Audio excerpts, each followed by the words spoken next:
Good evening and welcome. This is Channel 1 Weekend. I am Rose Gaku and our sign language interpreter is Wilson Mushora. Time now to bring you up to speed on the latest happenings within the country as well as beyond our borders. It has been a busy week and we have all the details in this bulletin. Kindly do share your feedback with us. You can do so on our online platforms on Twitter. It's at KBC Channel 1. Tweet me directly at Rose_Gakuo, while you can get us on Facebook at KBC Channel 1 or even text us. Do begin with where you are viewing us from on 22162. 22162 right on your screens. Channel 1 begins right away, but first we take a look at the day's highlights.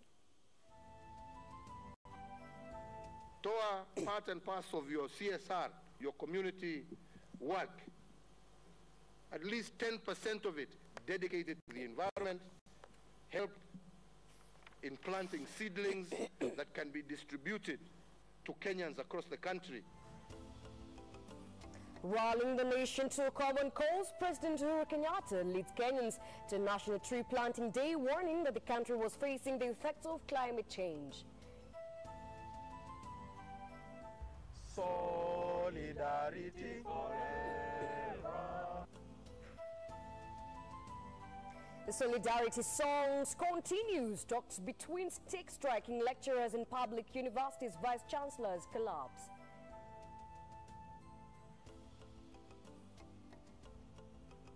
And another epidemic after floods. 2 dead in Tana River as over 20 are admitted in Kiambu following cholera outbreak.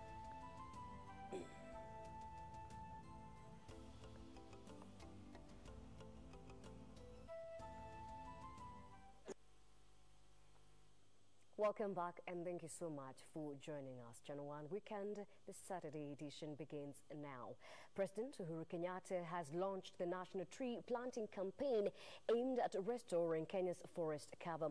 The exercise, which will be carried out in all 47 counties, will see the planting of more than 1.8 billion trees by the year 2022.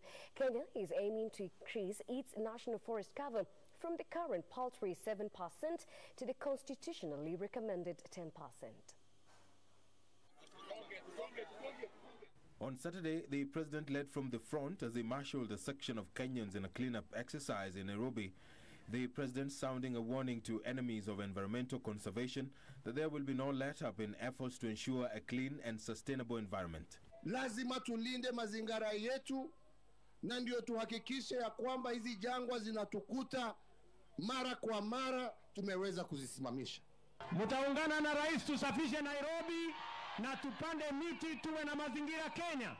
The head of state would later launch the national tree planting exercise aimed at jump-starting Kenya's journey to a 10% forest cover by the year 2022. Toa part and parcel of your CSR, your community work, at least 10% of it dedicated to the environment, help in planting seedlings that can be distributed to Kenyans across the country so that we can achieve our goal.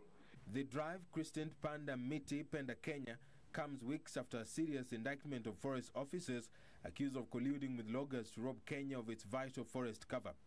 The public now understands that it is not the responsibility of the government to plant trees for them. It is a joint responsibility. Mimi naomba wazazi wote, uwezi shindwa kuavoid 40 bob kununua miti 4 kwa kila mtoto yako. Hawa watoto 3,000,000 kila mmoja akipanda miti 4, tutakuwa na miti mingi sana hapa Nairobi City County. President Kenyatta said it was high time Kenyans took note of the effects of climate change, ordering the integration of climate change in Kenya's education curriculum. We cannot protect our forests and mitigate climate change unless we teach our sons and daughters how to manage our natural resources. President Kenyatta called on county governments to realign their conservation agendas to that of the national government so as to bolster efforts aimed at conserving the environment. It is clear to all of us, I hope, that this portfolio of new policy calls for a careful matching of efforts between the counties, the national administration, and between arms of government. This is a campaign that has no boundaries. National government, county government, non-state actors, civil society groups, church organizations, community-based organizations, and all others must be brought on board. The national tree planting exercise will see the planting of more than 1.8 billion trees over the next 5 years. For Channel 1 Weekend, I am Edward Kabasa. Police have arrested one of the terrorists who masterminded a recent attack in Mandera. Aiden Mohammed Samo has been on the police watch list, having been identified as one of the leading terror operatives in the country. The arrest came even as the police department recognized 29 officers who have been at the forefront to fight activities of Somali-based Al-Shabaab militant group. Barely a week ago, suspected Al-Shabaab militants attacked workers at Akware in Mandera County. The perpetrators of this attack have been at large ever since. But the police department announced Saturday evening that it has finally arrested the person who masterminded the attack. A statement from the Office of the Inspector General confirms that Aden Mohammed Samo is now in custody, even as the hunt for other terrorists continues. The news came in shortly after the Inspector General of Police, Joseph Boynet, gave recognition to police officers for distinguished service. Compelled me to come here is for the excellent work you did in interdicting that motor vehicle on the 15th of February, which some of you know, some of you may not know, that it was not only an excellent piece of work, but the preventative action that you took meant a lot. Meant a lot to the police, meant a lot to the entire national security infrastructure in this country, meant a lot to the people of this country. The 29 officers based in Marti area of Isholo County are credited with a recent interception of explosive devices, which the police say could have been used to carry out a devastating attack in the country. Arising out of that interdiction, you recovered 5 AK-47 rifles. There were 36 grenades. There were 7 84mm projectiles. There were 36 fully filled AK-47 magazines, and one big 40mm or 40 kilogram pipe bomb. Because the materials that were found by the experts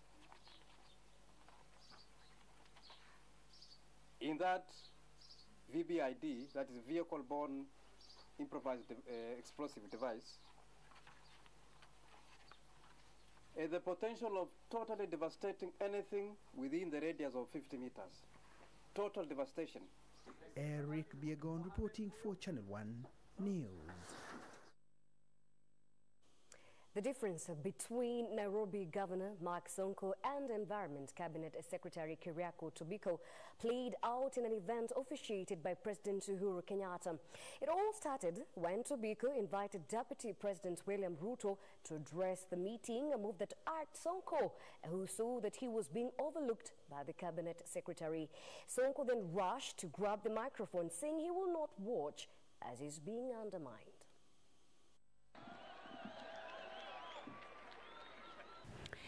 Nairobi Governor Mike Sonko caused a stir at a presidential function in Nairobi after he openly differed with Cabinet Secretary Keriako Tobiko for allegedly belittling him. Your Excellency, the status program is very clear. After the anthem is the Governor of Nairobi speaking, then invites the Minister, then the Deputy President, then Your Excellency. Sonko interrupted the protocol shortly after Tobiko invited Deputy President William Ruto to address the gathering and openly accused Tobiko of malice and disrespect. Hii mambo ya kuniandamana tafadhalini tuacheni. We all serve, sote tunaserve serikali moja. Rais haja disband county government ya Nairobi. Kwa hivyo tafadhali heshima kidogo. Again, the expenditure is going to be pegged. In Taita Taveta, Governor Samboja led a host of elected leaders from the county in castigating his party leader Kalonzo Musyoka for what he termed as ethnic profiling. Hatutakubali uchochezi wa aina yoyote ambao utaleta vurugu au fujo kutokana na rasilimali zetu za kaunti yetu. They claim that Kalonzo secretly sneaked into Njukini ward in the county where one community resides and started giving donations. Kiongozi wa kitaifa ana uhuru wa kuja katika kaunti yetu, lakini anapokuja akisha ya kwamba sisi kama viongozi wote wa kaunti hiyo tuliochaguliwa kwamba tumeshirikishwa kwa mkutano ambao unakuja kufanya. Sisi kama Wataita na Wataveta hatuendi kwenye kaunti za wenyewe kuchokozana, kwenda kuvamia ploti za wenyewe ambazo zina wenyeji.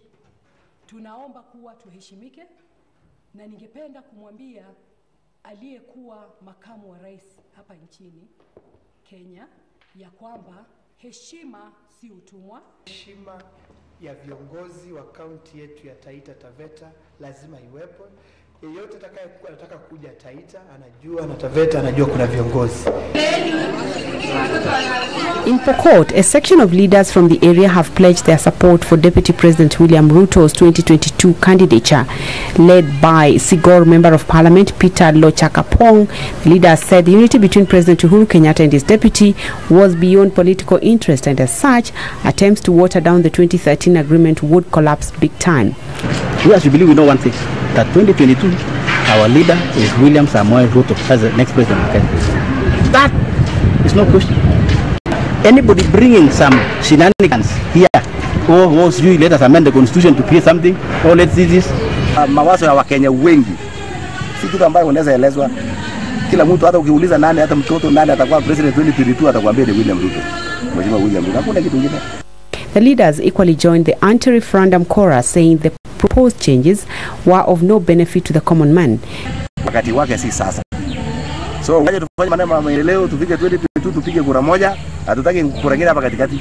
Kwa sababu sasa hiyo itatutoa katika line ya kufanya maendeleo na inatupeleka tena katika mambo ya siasa. Tuache siasa kando kidogo na tufanye maendeleo, tufanyie wananchi kazi. 2022 si mbali.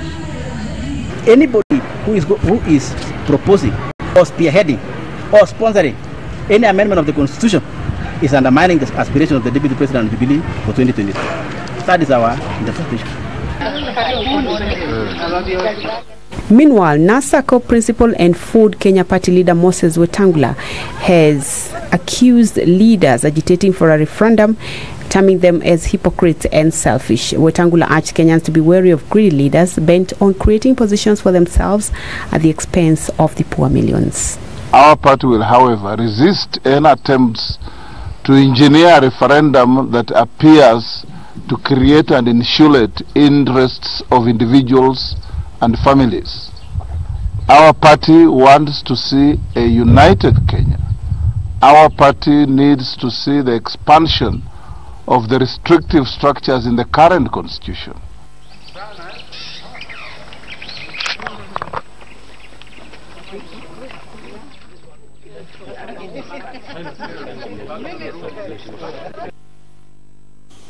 Majority of those who were greatly affected by the Patel Dam tragedy are innocent women and children.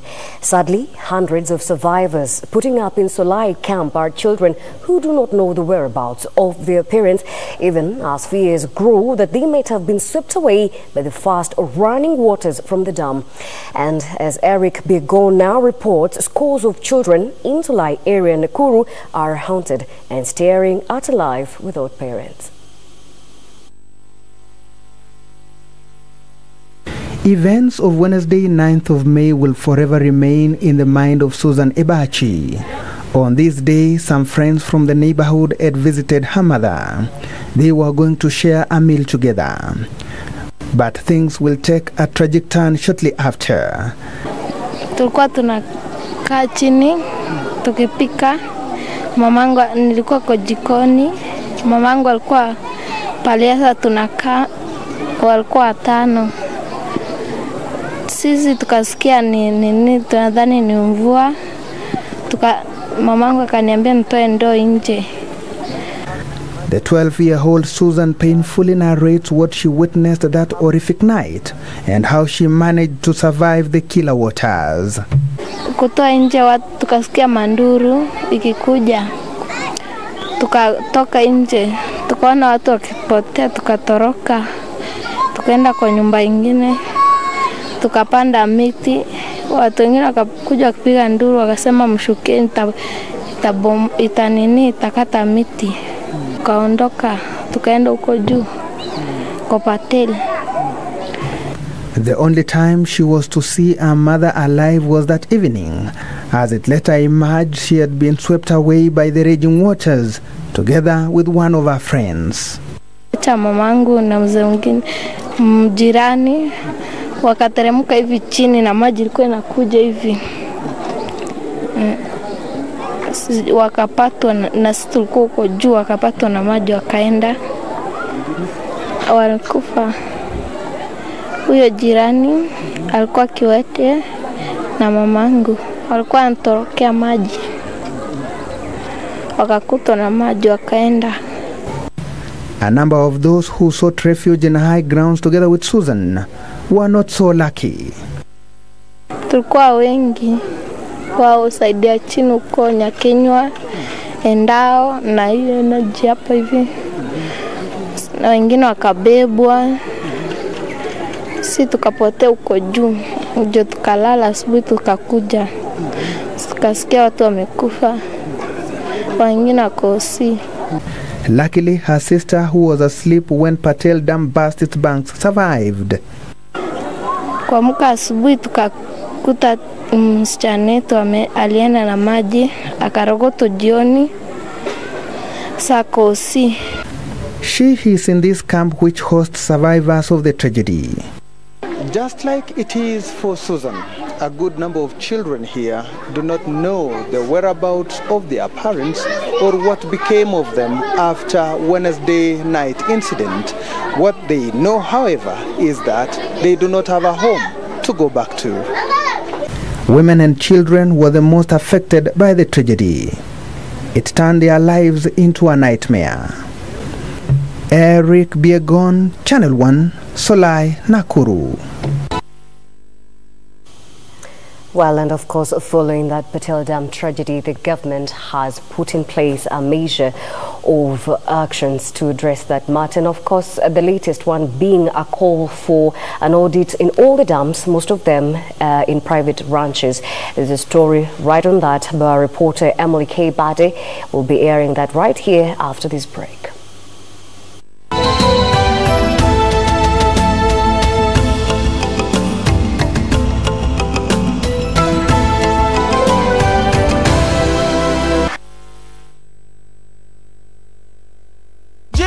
Waweza fanya nini kwa dakika 4? Na mega dola.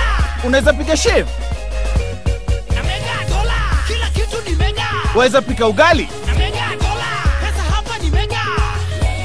Na mega. Labda waweza fua nguo? Na mega dola. Ama unaweza tengeneza milioni 30. 4 minutes are enough to win big with Mega Dollar. Just go to Lipa na M-Pesa, select Pay Bill, enter business number 295888, enter account name KBC, deposit 10 shillings or more, enter your PIN and press OK, then choose 10 numbers from 1 to 80 and send to 29588. And you can win up to 30 million shillings every 4 minutes. Deposit, play and win with Mega Dollar. The big game for big winners.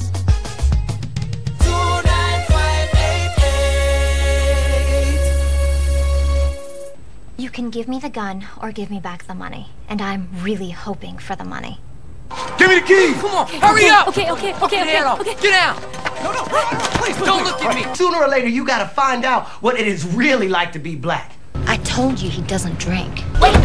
Me and my wife are just coming home from an award show. Calm down. Fix the lock. You come here, see how fixed it is. I am not yelling, I'm upset. Then take the gun. Not fix my lock, I want his name. Baba. Threatening gestures. Oh, threatening gestures? You want to see a threatening gesture? I got a threatening gesture for you. I know this man. I know this man. Nobody else here yet, and that's gasoline there. We need to get you out of here right away.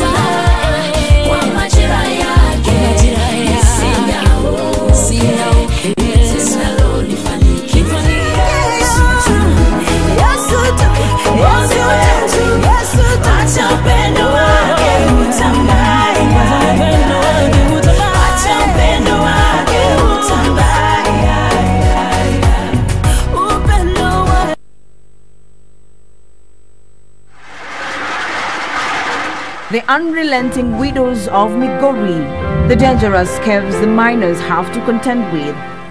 Kuna saa ambayo inafika ndio watu wanaingia nini? Wanaingia kwa hiyo shimo. Kisha pigwa baruti ile pumzi ile iende. With bare hands they process the gold, but at what cost? How will the mining bill change fortunes? Join Rosalia Opondo and Achola Simon as they bring you the series, The Fatal Gold.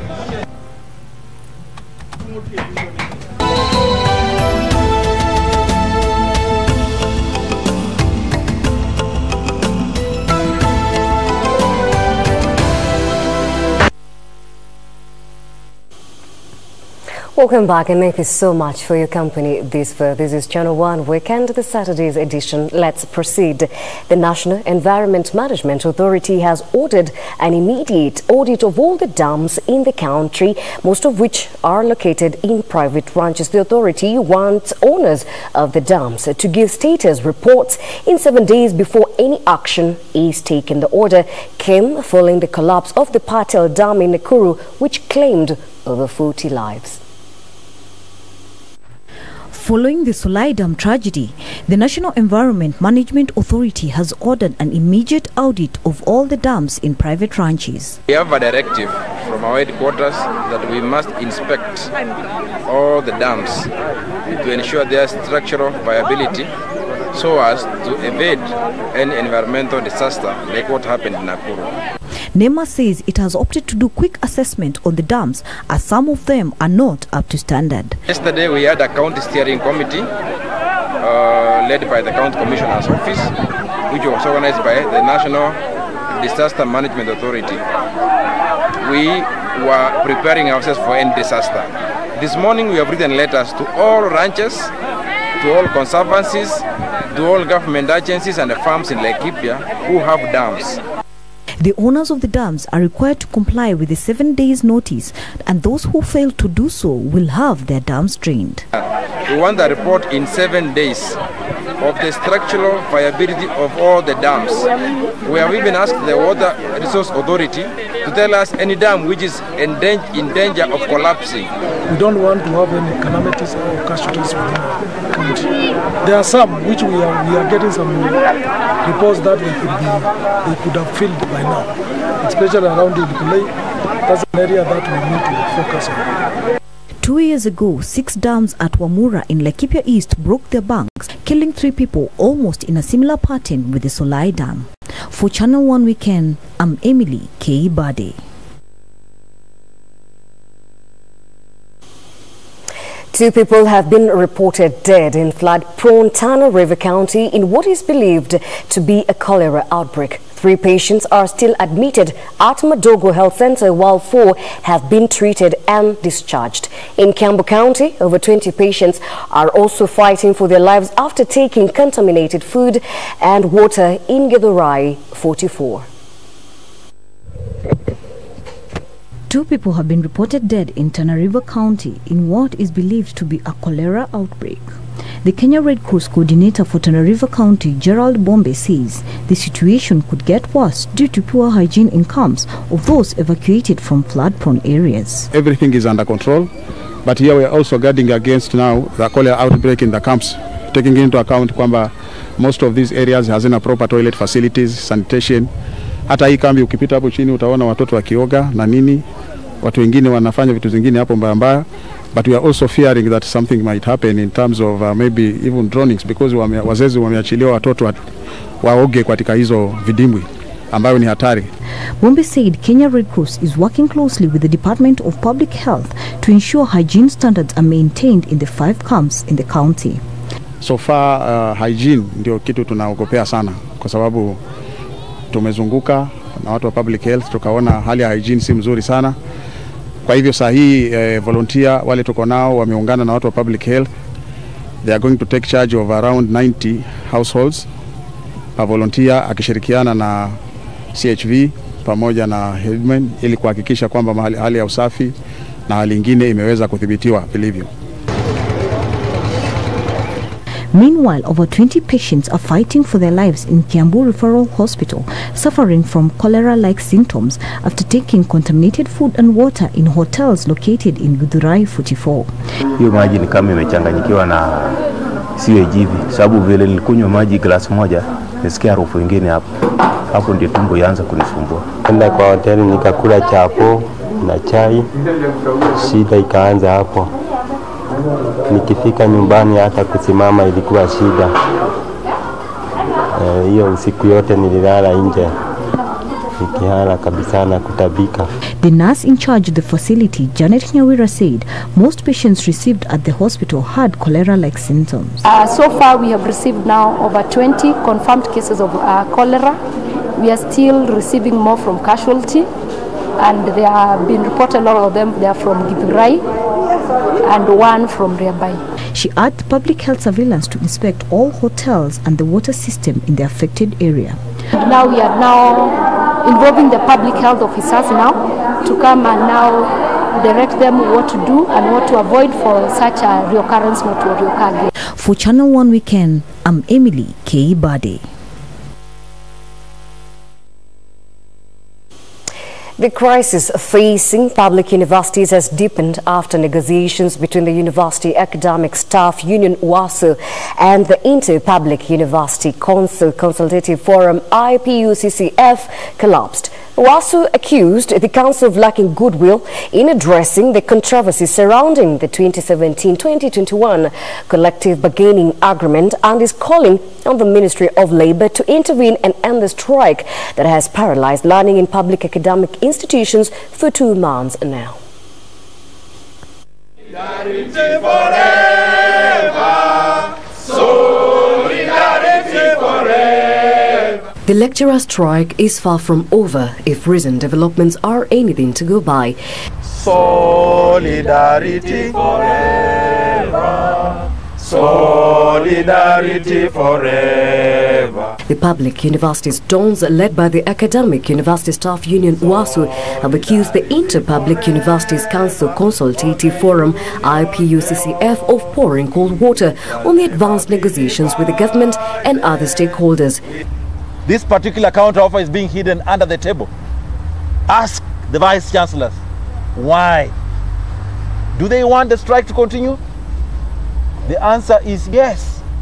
If they do not want the strike to continue, today they ought to have tabled that counter offer. The two teams were set to meet on Saturday with WASU, where the Inter-Public Universities Consultative Forum was to table a counter offer. Instead, the council held back on realizing a number of chairpersons from the university councils whom the dons described as their employers were also in attendance, reversing gains made. IPUCCF ikatukaribisha hapa leo ikiwa tayari kuja kuanza mazungumzo ya kina na majadiliano na wao. Lakini tumeshangaa tulipofika hapa hivi, tangu asubuhi tuingie hapa, wamekataa kutupatia mapendekezo haya mbadala. Lamenting the division within the ties of the university administration, the lecturers now want the government through the Ministry of Labour to intervene in ending the down strike that has prolonged for 2 months, paralyzing the country's public academic sector. Anybody who is not supposed to benefit from that particular counter offer, all our vice chancellors and DVCs work on contract. They are not entitled to benefit even a single cent from that, but they are busy mutilating to include themselves in that particular offer that has come from the government. We are saying no to the same. They are demanding 38 billion shillings for the 2017-2021 collective bargaining agreement. Shall never be divided. We shall never be divided. The Don say the ongoing strike issues were well known to the government and therefore see no need to wait for the release of the report from the task force commissioned by Education Cabinet Secretary Amina Mohammed. Rose Gakur for Channel 1 Weekend.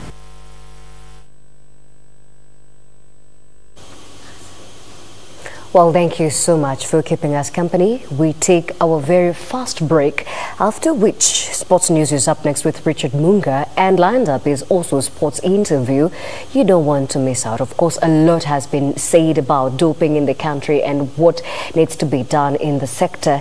This is the interview that you do not want to miss out right after this break.